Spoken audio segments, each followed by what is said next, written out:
Китайский морозильник. Кабинетіне жібереміз. 150. Тесік бар жағын анықтап аламыз. Бұда фреон жарты болды. Значит, тесік жоқ деген сөз үшін. Сонда да сваркілеген жерлерімізді тексереміз.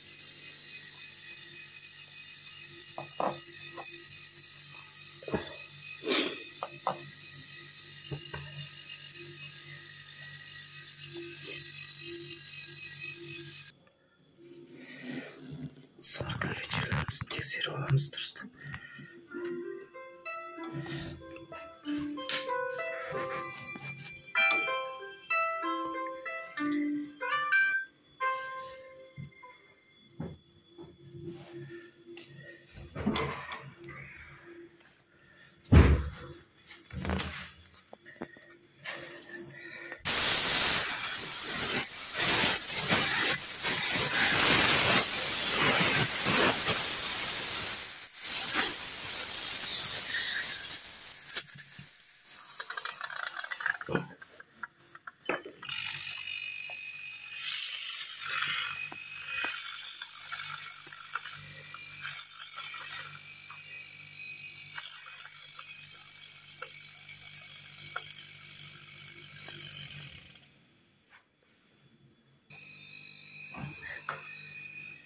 Боздығын тазалап аламыз.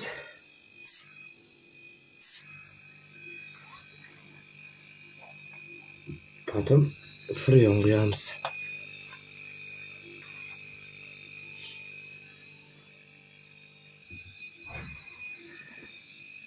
Китайский морозильник.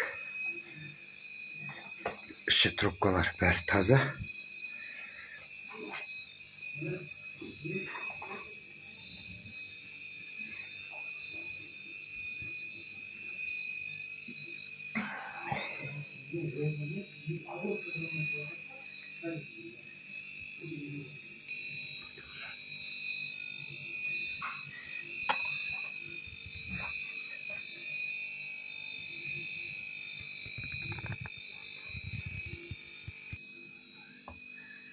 Егер 668 грамм фреон құямыз.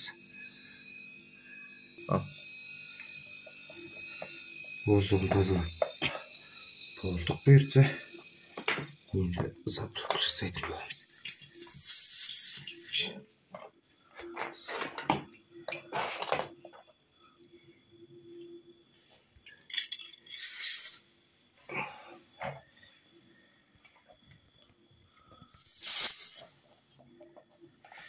Боздығын шығарып жібердік.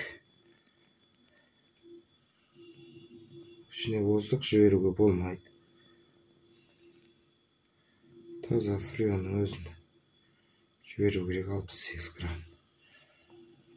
Енді моторды тоққа қосамыз.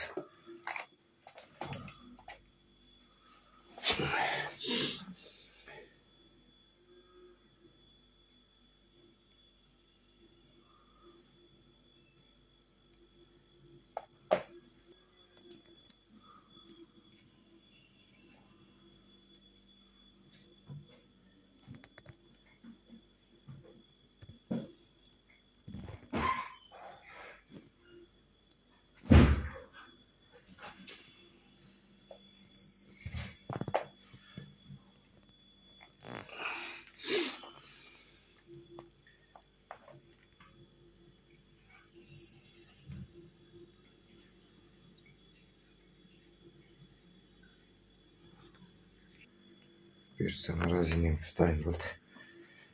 Енді жинап